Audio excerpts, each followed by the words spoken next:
Otep à tous, bien-aimés frères et sœurs.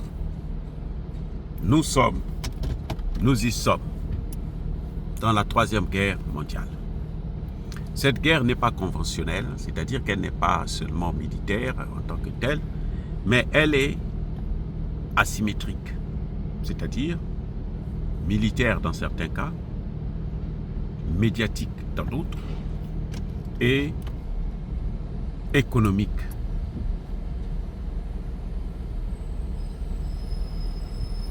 Vous voyez? Donc, la guerre d'aujourd'hui, là, ce n'est plus comme avant où, il fallait se battre avec des armes et tout. Non, on utilise tout. On utilise les armes, comme en Ukraine, là. C'est la même guerre, la Troisième Guerre mondiale. Mais entre les États-Unis et la Chine, il y a une autre guerre, mais qui est intense. Elle est très intense. Les États-Unis ont fait appel à ses alliés. L'Allemagne, les pays européens, qui ont augmenté les taxes des voitures électriques, dont la Chine est le premier fournisseur au monde. Les États-Unis sont en train de travailler là-dessus. Et la Chine maintenant riposte. La Chine se débarrasse maintenant du pétrole américain. La Chine, les États-Unis qui étaient le premier fournisseur du pétrole à la Chine, ils sont doublés par d'autres pays. La Chine, désormais, en 2023, a acheté son pétrole à plus de 100 pays au monde. 100 pays. Elle ne s'occupe plus des États-Unis pour dire que non, je veux acheter d'abord le pétrole américain. Quel pétrole américain? C'est vrai, aux États-Unis, il y a du pétrole. Mais vous savez quoi? C'est le pétrole que les États-Unis vont prendre partout dans le monde. C'est pour ça que là où il y a l'odeur du pétrole, les Américains viennent faire la guerre. Si on ne leur donne pas ça, ils viennent faire la guerre pour prendre ça par la force. Comme en Libye, comme en Irak, comme en Syrie. Maintenant, et ce pétrole-là, ils ne vont pas boire ça eux-mêmes, ils sont obligés de vendre ça. Et la Chine était le premier acheteur de ce pétrole. Maintenant, la Chine est en train de diversifier ses partenaires dans ce domaine. La guerre commerciale.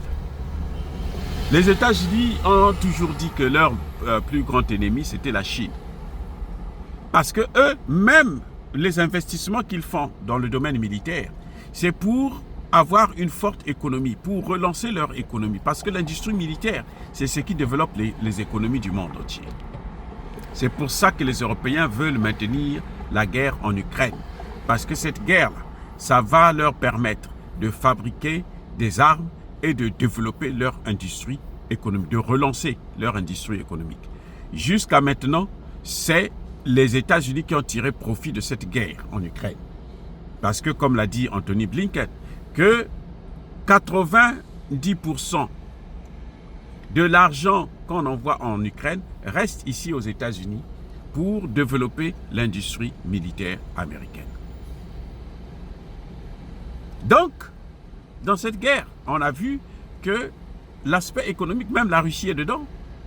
Ce n'est pas pour rien que la Russie est passée de la 11e puissance économique mondiale à la 4e puissance. Maintenant, la Chine, qu'est-ce qu'elle fait?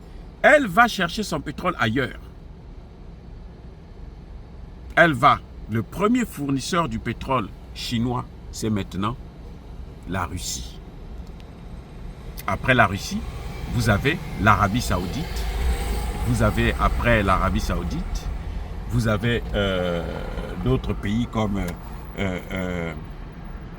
la Malaisie, l'Irak et les Émirats arabes unis. La Russie fournit près de 18% du pétrole chinois actuellement. 18%.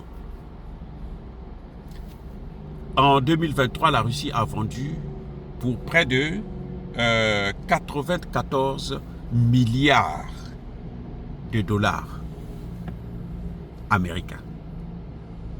À de meilleurs prix que les États-Unis. Hein.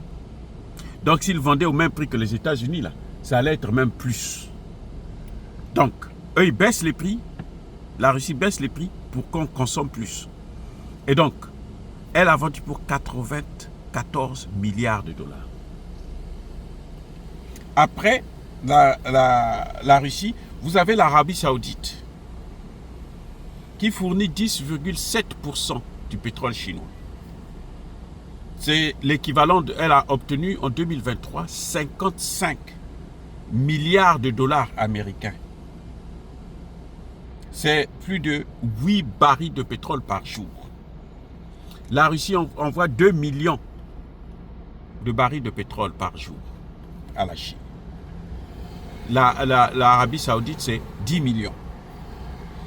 Après l'Arabie Saoudite, vous avez la Malaisie, qui a un avantage, qui est celui de la proximité avec la Chine.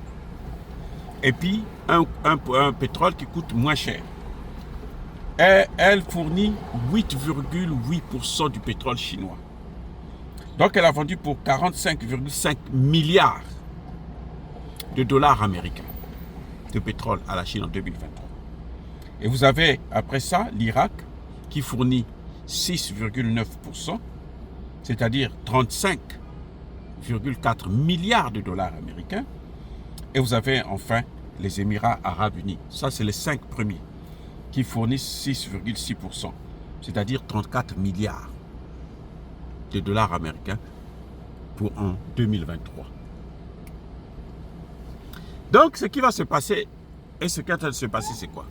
C'est que le pétrole, comment dirais-je, américain, qui perd donc l'un de ses clients les plus importants, les États-Unis seront obligés de baisser les prix de son pétrole. Et ça va être un manque à gagner dans l'économie américaine. Et ça nous entraîne, ça nous amène vers la dédollarisation. Ça renforce la dédollarisation, les amis. Vous voyez comment les Chinois, ça dit que de façon, mais, hein, comment dirais-je, c'est Yabakolerve, comme je dis. Yabakolerve, Yamalem. C'est-à-dire que c'est avec le calme, sans faire du bruit. Mais ils sont en train de taper, en train de menacer. Et vous voyez, je vous ai donné le chiffre de 5 pays seulement. Cet argent-là, plus de la moitié, c'est de l'argent que les États-Unis prenaient en Chine. C'est un manque à gagner dans le trésor public américain. C'est pour ça que vous voyez toute cette guerre entre la Chine et les États-Unis. C'est pour ça que vous voyez, je vous ai parlé de TikTok, non? Les Américains veulent nuire. Ils veulent prendre. Maintenant, ils veulent s'attaquer, faire en sorte que dans les nouvelles technologies, ils soient les seuls. Dans l'intelligence artificielle, qu'ils soient les seuls. Mais ce qu'ils oublient, c'est que les Chinois ont des ingénieurs. Même les Russes ont des ingénieurs. Et puis ce que il faut dire aussi, c'est que dans cette affaire-là, les Chinois, ce qui aggrave le problème justement des États-Unis, c'est que les Chinois n'achètent plus en dollars américains. Les Chinois contournent le dollar américain. Vous savez que l'Arabie Saoudite a refusé de renouveler le contrat qu'ils avaient eu en 1971 avec les États-Unis pour vendre leur pétrole seulement en dollars. Maintenant, ça fait que tout ça, c'est de l'argent que les États-Unis sont en train de perdre. Je ne sais pas comment Donald Trump va s'y prendre pour ramener ces pays-là à consommer le dollar. Parce que en 2023, 52% des échanges de pétrole, dans le domaine pétrolier seulement, les Chinois, se sont faits en dehors du dollar. 52%. Se sont faits en dehors du dollar. Et c'est un manque à gagner, mais alors trop important. On parle du pétrodollar. Mais si les Américains ne contrôlent plus l'argent du pétrole qui circule dans le monde, mais c'est l'économie américaine qui tombe, qui est en train de s'écrouler. Les amis, ça dit que je ne sais pas si vous êtes en train de voir un peu ce qui se passe. Et entre-temps, la Chine, plutôt le Japon aussi, est en train de se dire, mais sa monnaie est en train de baisser. Et le Japon maintenant, ce qu'il fait, c'est que lui aussi, il est en train de vendre ses bons de trésor américains pour acheter le dollar, de l'or. Et l'Amérique est dans... Ça dit que je ne comprends pas pourquoi ici aux États-Unis, on vous dit que Joe Biden a développé l'économie, il a fait un travail. Mais c'est pas vrai. Quand vous regardez bien ces chiffres-là, c'est pas vrai. Parce que la force des États-Unis, c'est le dollar américain. C'est le système SWIFT. Les Américains contrôlent le commerce international à travers le système SWIFT. Et le produit le plus consommé au monde, c'est le pétrole.